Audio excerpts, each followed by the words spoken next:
नमस्कार दोस्तों, मैं अर्जुन सिंह राजावत आज आपके लिए ज्योग्राफी की 5वीं वीडियो लेकर आऊँ। जैसा कि मेरी सीरीज चल रही थी एमसीक्यू क्वेश्चन, जो आपके लिए NTU, UG NET, BHU, JNU, DU के एग्जामिनेशन 2020 का जो एंट्रेंस एग्जाम होने वाला है उसके लिए आपके मददगार होंगे। इसके टॉप टॉप क्वेश्चंस मैं करा रहा हूँ जो सीरीज के जो आपके महत्वपूर्ण हैं और जेआरएफ के लिए बहुत ही ज़्यादा महत्वपूर्ण है। एक कदम सफलता की और मूल मंत्रों के साथ मैं अपनी वीडियो को शुरू करूंगा, तो उससे पहले आप चैनल को जरूर सब्सक्राइब कर लें तथा वीडियो को लाइक शेयर जरूर करें। तो चलिए पहला क्वेश्चन मैं आपके लिए सामने रख रहा हूँ। विच of the following planet does not have any satellite? किसके पास एक भी सैटेलाइट नहीं है? जैसा कि आप सभी जानते हैं, बृहस्पति के पास हैं, वरुण के पास हैं और अरुण के पास। जैसा कि जुपिटर, वीनस, नेपच्यून और यूरेनस में से किस किस के पास है? आप इन दोनों और एक तीसरे इनके पास हैं, लेकिन शुक्र के पास, वीनस के पास एक भी सैटेलाइट नहीं है। उसी प्रकार बुध के पास भी एक भी सैटेलाइट नहीं है।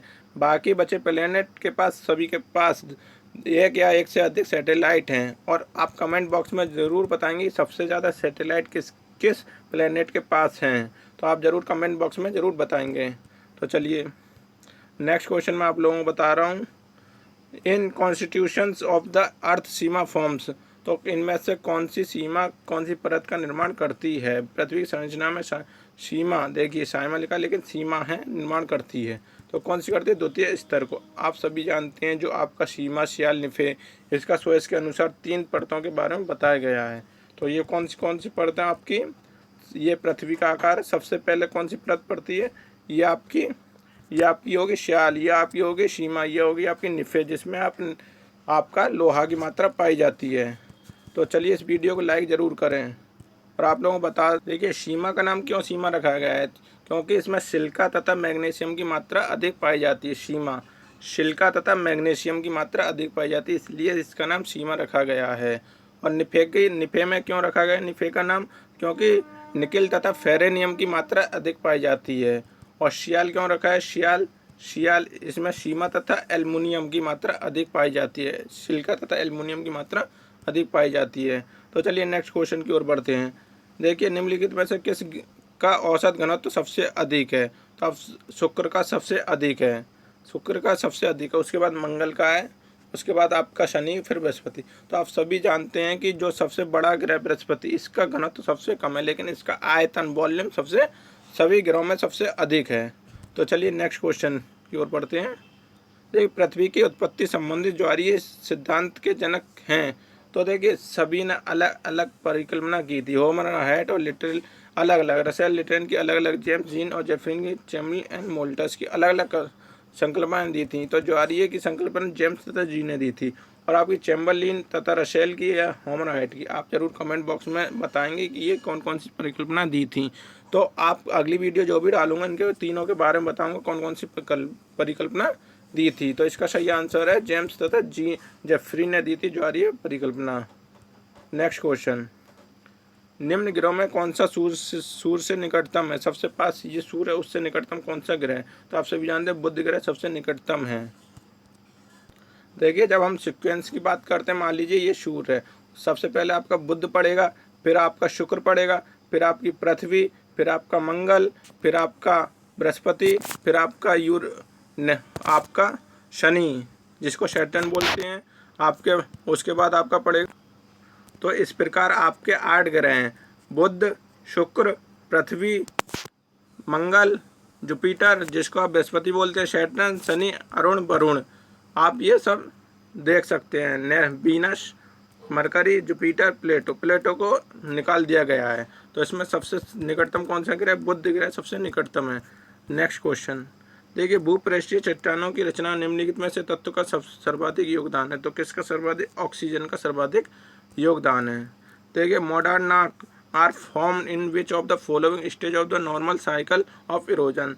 देखिए नॉर्मल साइकिल ऑफ इरोजन में कौन सी अवस्था में मॉडर्न बनते हैं? तो किस में? ओल्ड में, मैच्योर में, यंग में, इनिशियल में।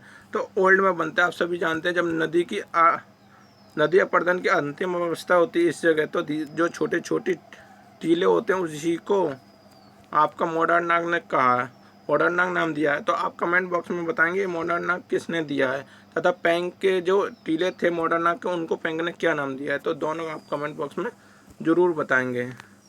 देखिए नेपे किससे संबंधित है? भैंसन से, बलन से, नदी क्रिया से या हिमानी से?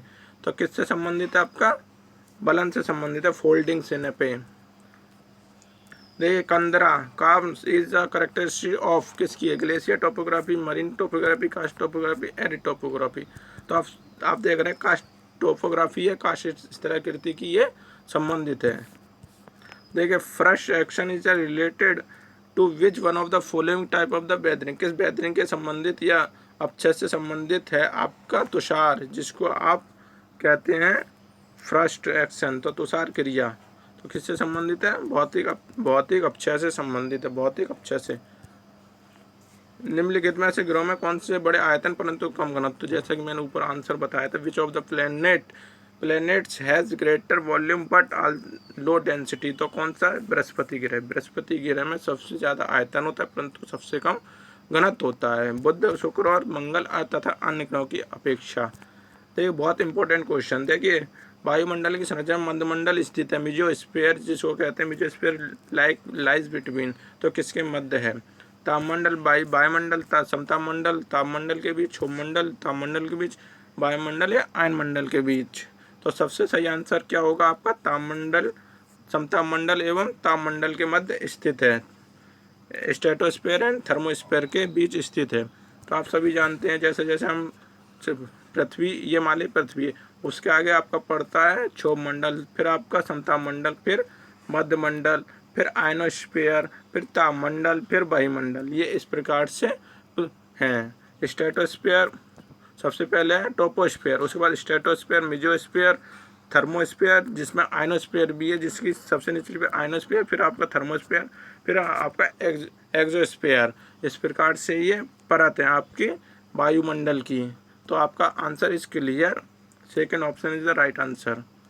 नेक्स्ट क्वेश्चन देखिए, विकिरण तरंगें निम्न वायुमंडल स्तरों में से किसको प्रतिबिंबित करती हैं? तो जैसा कि आयन मंडल के अंतर्गत ये सारी किरणें कहाँ से आपके रिफ्लेक्ट होती हैं? आयन मंडल से पृथ्वी पर पड़ती हैं। तो ये आयन मंडल में स्थित होती हैं सभी आपकी विकिरणीय तरंगें। तो इसका आंसर है आपका आयन मंडल। नेक्स्ट क्वेश्चन देखिए, रेडियो वेव से लिखा है, रेडियो वेव से आप इंग्लिश में जरूर पढ़िए। हिंदी में क्या होता है कभी कभी उसी को अन्य भाषा में लेकिन आप इंग्लिश में पढ़ेंगे तुरंत समझ में आएगा। तो रेडियो वेव्स कहाँ होती हैं? आयन मंडल। जितनी भी वेव्स होती हैं, तरंग होती हैं, वो सब आयन मंडल में होती हैं। जो हमारे सैटेलाइट होते हैं और हम मोबाइल चलाते हैं या कुछ भी रेडियो वेव्स होती हैं, सब कहाँ? आयन मंडल से आती हैं। देखिए कोरैलिस एक्सट्रीमली वीक। देखिए कोरैलिस बल्ब सबसे ज़्यादा पृथ्वी में कहाँ होता है? तो आप मान लीजिए ये पृथ्वी का नक्शा है, ये आपका पृथ्वी, ये एक्वेटर है। तो सबसे ज़्यादा वीक कहाँ होता है? एक्वेटर पे होता है सबसे वीक, क्योंकि इस पर सबसे ज़्यादा आपकी व्यास कहाँ पर है? सबसे ज़्यादा जहाँ व्यास कम होगा वहाँ पर कोरैलिस सबसे अधिक इफेक्ट करेगा, जहाँ पर व्यास अधिक होगा वहाँ पर कम करेगा। तो एक्वेटर पर सबसे ज़्यादा व्यास पाया जाता है, तो एक्वेटर में सबसे ज़्यादा वीक होगा। नेक्स्ट क्वेश्चन देखिए, कोरैलिस सबसे ज़्यादा कमज़ोर कहाँ होता है? ध्रुवों पर सबसे अधिक और भूमध्य रेखा पर सबसे कमज़ोर होता है। हवाओं का विचलन किसके कारण होता है? तो आप सभी जानते हैं पृथ्वी के घूर्णन के कारण हवाओं का विचलन होता है पृथ्वी, जिसमें कोरैलिस बल्ब को सबसे ज़्यादा इफेक्ट करता है। प्राकृतिक तटबंध का परिणाम होता है, आप सभी जानते हैं, हवा से होता है, हिमानी से होता है, नदियों से होता है, भूजल से होता है। तो किससे होता है? आपका नदियों से होता है। आपका रीजन असेशन का question, the thickness of the troposphere is the greater at the equator is right answer. Near the equator isolation is the high and the convection current are the strong. Yes, दोनों ही answer ठीक है। और R A की सही व्याख्या है, क्योंकि जब टेम्परेचर होता है तो आपका वायुमंडल थिकनेस हो जाता है, अधिक ऊंचाई तक पाया जाता है। तो इसका कारण भी सही है और रीजन भी सही है और असेशन भी सही है, और रीजन एक असेशन की व्याख्या कर रहा है। तो option number is the right answer. Both are correct and R A is the correct explanation A. Next question देखिए, हिंदी में भी देख लीजिए। क्षोभमंडल की मोटाई विषुवरेखा पर सर्वाधिक पाई जाती है। यस। विषुवरेखा की निकटतम आपतन उच्च तथा समयंतरण का उपग्रह। यस। तो यार दोनों से ही आर ए की सही व्याख्या है।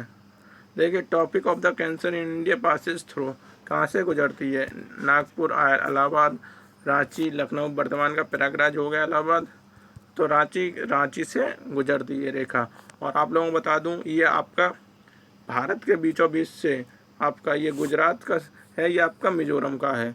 तो सबसे पहले आपका गुजरात, फिर राजस्थान, फिर मध्य प्रदेश, फिर आपका छत्तीसगढ़, फिर झारखंड, फिर आपका पश्चिम बंगाल, फिर आपका त्रिपुरा, फिर मिजोरम।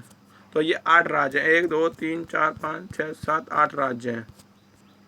8 राज्यों से होकर गुजरती है। आपका सबसे पहला गुजरात में एंटर करती है और सबसे लास्ट में मिजोरम में एंटर करती है। तो अब सबसे झारखंड की राजधानी रांची बिल्कुल इसके पास से गुजरती है, रांची के पास से भी करके रेखा गुजरती है। देखिए, निम्नलिखित में से कौन सा भूपटल के संचालन एवं भूकंप के घटित होने के उत्तरदायी थे? तो प्लेट विवर्तन के कारण, टेक्टोनिक फोर्स के कारण ये घटनाएं होती हैं। तो 3 तरह की प्लेट होती हैं, विनाशात्मक, रचनात्मक और संरक्षित प्लेट। देखिए 3 प्लेटों इंग्लिश में भी आप जानते हैं, ट्रांसफॉर्म, कन्वर्जेंट, डाइवर्जेंट, ये 3 प्लेटें होती हैं। देखिए, selenite is the ocean is the deposit by. तो किसके द्वारा? जहाँ समान प्रकार की आपकी लवण मतलब सेलेनाइट मिलती है, लवणता मिलती है, उनको जोड़ने वाली रेखाओं को क्या कहते हैं? तो इनको जोड़ने वाली रेखाओं को आइसोहेलाइन कहा जाता है। आइसोहेलाइन ऑप्शन नंबर 4 कहा जाता है, आइसोहेलाइन कहा जाता है। तो चैनल को जरूर सब्सक्राइब कर लें, वीडियो को लाइक जरूर करें। देखिए, महासागरीय लवणता को दर्शाने में आइसोहेलाइन द्वारा दर्शाया जाता है। देखिए, Mozambique current is part of the, Mozambique current किसका? मैं पिछले वीडियो में इसका मोजाम्बिक का वर्णन किया था। तो कौन सी? इंडियन ओशन की ये धारा है, और इंडियन ओशन की धारा है, मोजाम्बिक देश के पास ये बहती है। विच one of the following is the warm current of Atlantic ocean की, अटलांटिक ओशन की वार्म करंट कौन सी है? तो ब्राजीलिय धारा गर्म धारा है, गर्म धारा है। तो आपको ये बता दूं, चारों करंट कहाँ कहाँ बहती हैं। आपकी अगुलास, बेंगुला, ब्राज़ील या कनारी, ये कहाँ कहाँ बहती हैं? आप सभी जानते हैं, ये अफ्रीका का नक्शा है। ये इस तरह अफ्रीका नक्शा है, ये अमेरिका का नक्शा है, इस तरह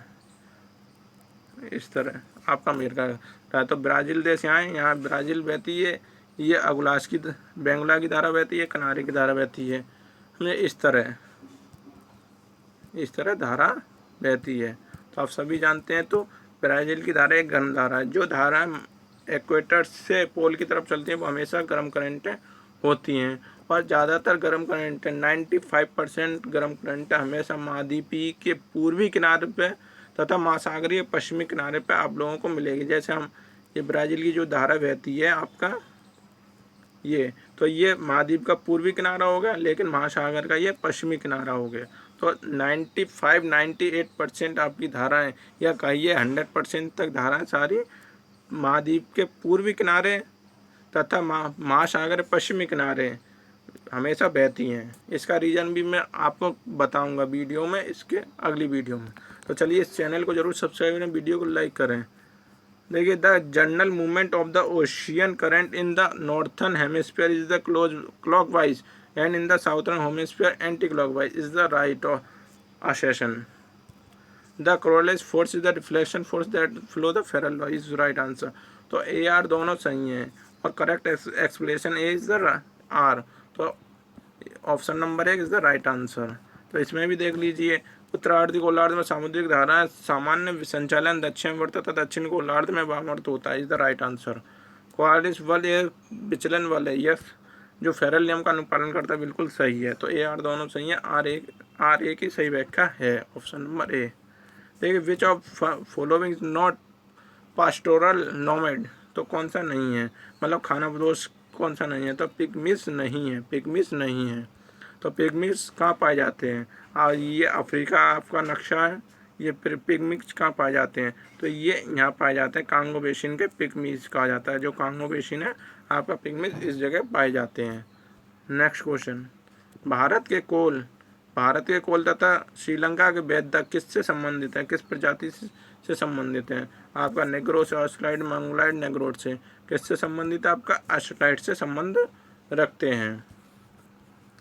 देखिए, the highest percentage the tribes population is the consist of India. तो सबसे ज़्यादा भारत में कौन सी पॉपुलेशन है जो सबसे ज़्यादा परसेंटेज में पाई जाती है? तो भील जनजाति सबसे ज़्यादा है, नंबर 1 पे भील से है। सबसे ज़्यादा जनजाति पाई जाती है। तो यहाँ पर मेरे क्वेश्चंस ख़त्म होते हैं। आप चैनल को सब्सक्राइब करें, वीडियो को लाइक करें तथा बेल आइकन जरूर दबा दें, जिससे आपको नोटिफिकेशन मिलता रहेगी। चलिए, thank you, all the best.